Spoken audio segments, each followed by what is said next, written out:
Let's go to Ankara now and speak to our correspondent Jasper Mortimer. Jasper, tell us more then about the reaction to Trump's tweet in Turkey. Well, across the board, there has been a chorus of opposition to the language of the tweet. One could call it an outcry. Foreign Minister Çavuşoğlu said strategic partners don't talk to each other on social media. He said, we're not afraid of any threats. Then he said, this nation will bear hunger and thirst to fight terrorism as it did in Kut al-Amara and Çanakkale in 1915. Referring to two battles in the First World War when the Turks defeated the British. Two main opposition parties also came out.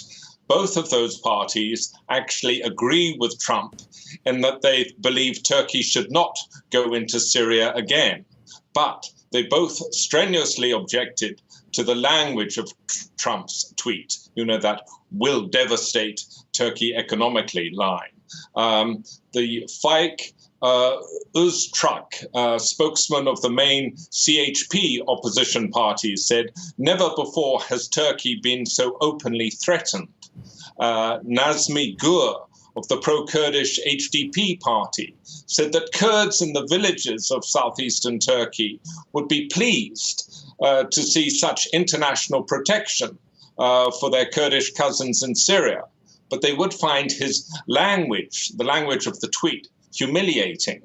The media, the popular but respected NTV channel, called Trump's tweet a new Johnson letter, referring to the letter that President Lyndon Johnson wrote to Turkey in 1964, warning it not to go into Cyprus, a letter that worked because Turkey didn't go into Cyprus for another 10 years. Jasper, the essence of Donald Trump's message was don't attack the Syrian Kurds. Do you think Turkey will heed that warning, or do you think it'll go ahead and attack the Syrian Kurdish militia, the YPG? Well, that is the question, and we don't know. President Recep Tayyip Erdogan will probably respond tomorrow in his weekly address to his parliamentary caucus. But certainly Trump's tweet raises the stakes. America has intensified its opposition to a Turkish incursion of Syria. And it's not only the US that opposes Turkey going into Syria.